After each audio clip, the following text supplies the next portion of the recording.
በስተመጨረሻም እንግዲህ ቤቲ ተያዘች ማለት ነው።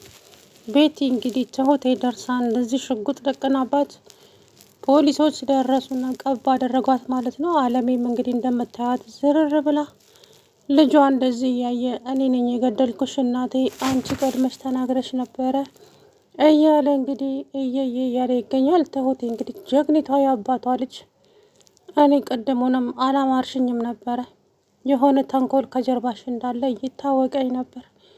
ምን አይነት መሰሪ ሴት ነሽ አንቺ? ምን አይነት ሴት ነሽ? ሴትዮዋን ቆዳዋን ልትገፊያት ነው እንዴ? የእሷ የሆነውን ነገር ሁሉ ወሰድሽ። አሁን ደግሞ ትሁት ረፊ፣ አንቺንም ደግሞ የእሷን እጣ ፋንታ እንዳልሰጥሽ አለቻት። ጭራሽ እኔንም ልታስፈራሪኝ ነው? አዎ በማያገባሽ ነገር ገብተሽ የማትቀመጪ ከሆነ እመኝኝ ዋጋ አስከፍልሻለሁ አለቻት። ከዛ በኋላ አንቺ እኮ ተደጋጋሚ እኔንም ናቲንም ከአለሜ ጋራ አስታርቁኝ ከአለሜ ጋራ አስታርቁኝ ስትይ አላማረኝም፣ ከልብሽ አልመሰለኝም። አንቺ ለካ ያሽውን ተንኮል ይዘሽ ነው። እንዴት እንደዚህ ታደርጊያለሽ? ነውር አይደለም ወይ ስትል እንግዲህ ያዙኝ ልቀቁኝ አለች ትሁቴ። ትሁት ተረጋጊ። አልረጋጋም። ባልረጋጋስ ምን ልታመጪ ነው? ከዚህ በኋላ ዋጋሽን ታገኛለሽ አለቻት። ከዛም ሽጉጥ ላጥ አደረገች እና ግንባሯ ላይ ድቅና ያደረገችበት። በዛ ቅስበት እንግዲህ አባዬ ፖሊሶች ይዞ መጣ። እቺ መሰሪ አረመኔ ናት። ይሄንን ነገር ደግሞ ያደረግከው አንተ ራስህ ነህ ናቲ። አንተ ራስህ ከተጠያቂነት አትድንም። የእናትህን ገዳይ እቤት ድረስ ያመጣኸው አንተ ነህ። እቺ ሴትዮ ከእናት ጋር አስታርቀኝ ስትልህ ለምን ያ ሁሉ በደል አድርሰሽባት አሁን ለምንድን ነው ይቅርታ ልጠይቃት የፈለግሽው አትልም ነበር ወይ? እንዴት ነገሮችን ማገናዘብ ያቅተዋል ናቲ? እንዴት እንደዚህ ታደርጋለህ? ብሎ እንግዲህ አባዬ በጣም ተናዶ ተናገረ ማለት ነው። ከዛም አባዬ እባክህ፣ እኔ አሁን ጸጸት ላይ ጸጸት እንዲጨምርብኝ አይደለም፣ እኔ ምንም አላወቅኩም። እሷ ግን ቆዳዋን አለሳልሳ ነው። እንግዲህ እንዳያቸዋት ከሆነ አለሜን እኛን ጊዜ እዚህ ሰፈር ነው እጮሃለሁ ብትይ ጎትቼ ለሱ ነው የምሰጥሽ ብላ እንግዲህ ጠጋ ብላ መርፌዋን ድርግም አደረገችባት። አለሜም ራሷን ስታ ወደቀች። በዛ ሰዓት እንግዲህ ከባድ ችግር ነው የሚፈጠረው ብዬ ነው የማስበው። ምክንያቱም አለሜ ብዙ ነገሯን ያጣች ሴት ናት። ገና ቤቴን እንዳየቻት ነው ያሳለፈችውን ስቃዩን ያስታወሰችው የነበረው። ቤቲ እንግዲህ እንዳይነቃባት ቤቲ ነች እንደዚህ ያደረገችው እንዳይባል ቆዳዋን አለሳልሳ ሰራችላት። አሁን ማንም ሊሆን አይችልም፣ ማንንም ሊጠረጥሩም አይችሉም። አቶ ገዙም በፍጹም ሊጠረጥሩት አይችሉም። ምክንያቱም አቶ ገዙ የለማ። ግን ናቲ ያጠፋው ስህተት ምኑ ጋ ነው? አባዬ እችን ሴትዮ ከእናት ጋር ለብቻዋ አትተዋት። እች ሴትዮ ያለ ምክንያት አይደለም በተደጋጋሚ ይቅርታ ልበላት ብላ እያስጨነቀቻችሁ የሆነ ነገር ከኋላዋ እንዳለ ያስታውቃል። ስለዚህ ብቻዋን እንዳትጥላት። እናትየዋም ደግሞ እሱም በአንተ ባለህበት ከሆነ እሺ ብላው ነበረ። እሱ ግን አባዬን ምን አለው? አባዬ በቃ ሁለቱም ይነጋገሩና ችግራቸውን ይፍቱ፣ እኛ ዞር እንበልላቸው አለው። እንዴ ሰው በሌለበት አመንካት? አባዬ ቤቲ ተለውጣለች እኮ የድሮዋ ቤቲ አይደለችም።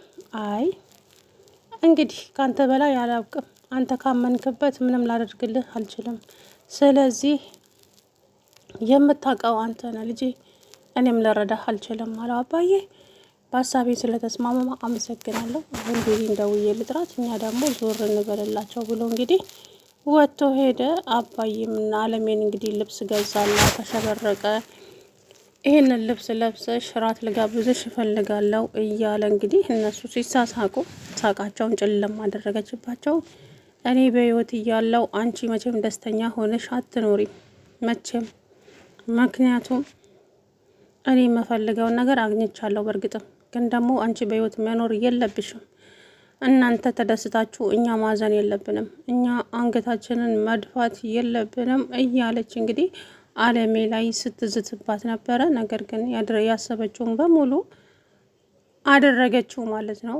በጣም ያሳፍራል እውነት ለመናገር የሰው ልጅ በዚህ ልክ ምቀኝነትና ተንኮልን የተካነ ነውና ፈጣሪ አምላክ እንደዚህ አይነት ከአስመሳይ ሰዎች ይጠብቀን ነው ምለውና ስራዋን ሰርታለች፣ አይቆጫትም በፍጹም ማለት ነው። ስለዚህ ከዚህ በኋላ ምን የሚፈጠር ይመስላችኋል?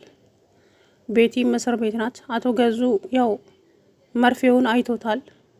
ያን ጊዜ መርፌውን ደግሞ ማንን ልትገድል ነው እች ልጅ መርፌ ይዛ የወጣችው አምላኬ ብሎ ነበረ።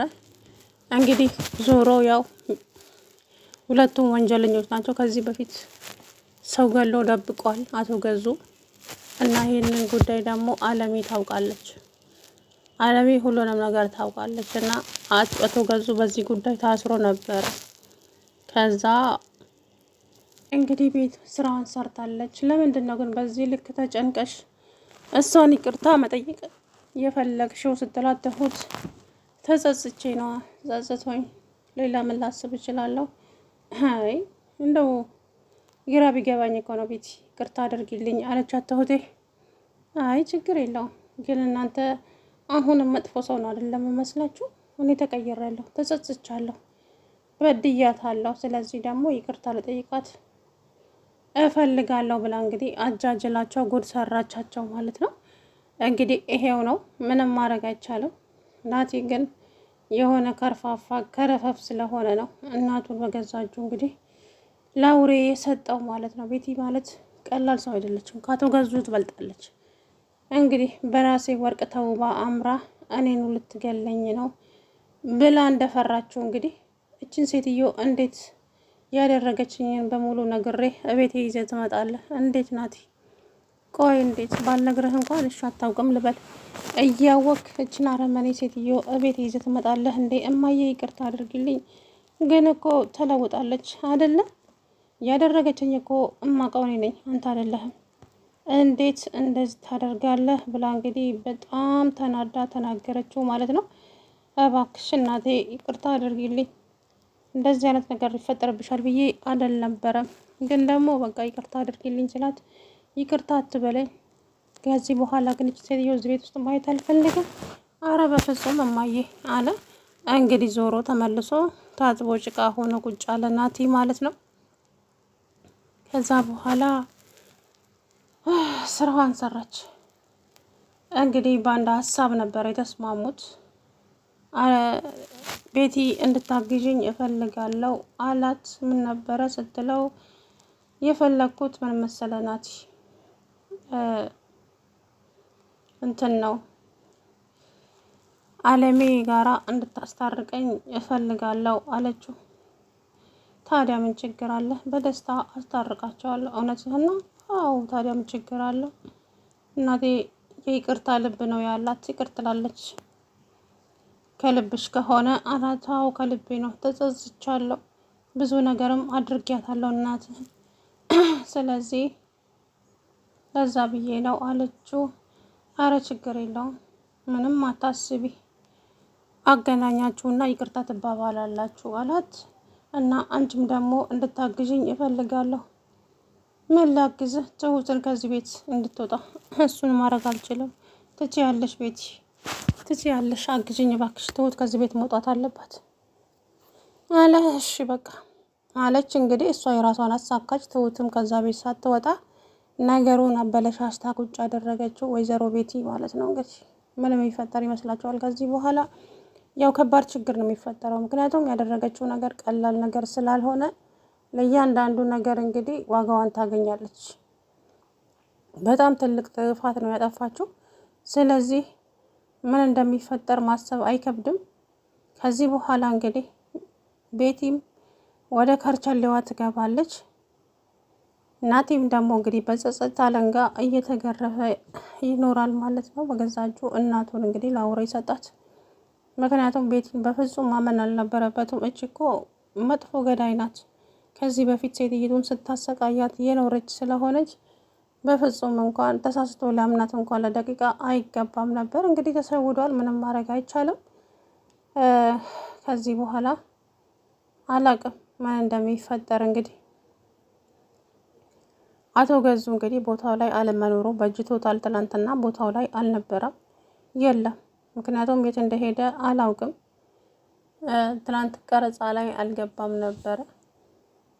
ሲቀጥል ደግሞ እሷ አስባበት አቀዳበት ነበረ አሁን ለት መርፌውን ይዛ የሄደችው። ግን አለሜ ማየት አልፈለገም። ውጭልኝ ብላ ገፈታትራ ስታወጣት ነበረ። በዛ ሰዓት ይቅርታ ብትላት ኖሮ ሰው ባለበት ጥሩ ነበረ። እንግዲህ ምንም ማድረግ አይቻልም። ዋጋዋን ሰጣት ሄደች ማለት ነው። ስለዚህ በገዛ እጇ ያው በነገራችን ላይ አለሜና ቤቲ የሆነ የሚተዋወቁበት ኬዝ አላቸው ማለት ገዙ ከዚህ በፊት ሰው ገሎ ታስሮ ነበር። እናም አለሜ አስወጥተዋለች ከእስር ቤት። ያንን ነገር ደግሞ ቤቲ ታውቃለች እና ይሄንን ነገር ለሱ ነግረዋለች። እናት እኮ ጨካኝ ናት፣ ለሰው የማትራራ እንጂ ስለ እናቴ ነው እንደዚህ የምታወሪው? አዎ ስለ እናቴ ነው እንደዚህ የማወራው። ምክንያቱም ወንጀለኛን ሰው በገንዘቧ አስፈትታለች። ማነው ወንጀለኛ? አባት ወንጀለኛ ነበረ። ስለዚህ እሱን አስፈትተዋለች አለችው። ያ ነገር እንግዲህ ውስጡን እየበላው ነበረ እሱ። በስተመጨረሻም ግን እንግዲህ ያው ያልታሰበው ነገር ሆነ ማለት ነው። እሱም ዋጋውን ሊያገኝ ነው።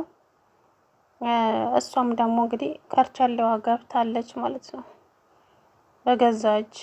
ፈጣሪ አምላኬ ሆይ አንዳንድ ጊዜ ክፉ ነገር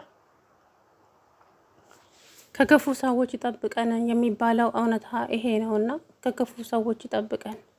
የእውነት ነው የምላችሁ፣ ክፉ ሰው መጥፎ ነው እና ቤቲም ስራዋን ሰርታ እንግዲህ ዞር ብላለች ማለት ነው። ትናንትና እንዳያቸው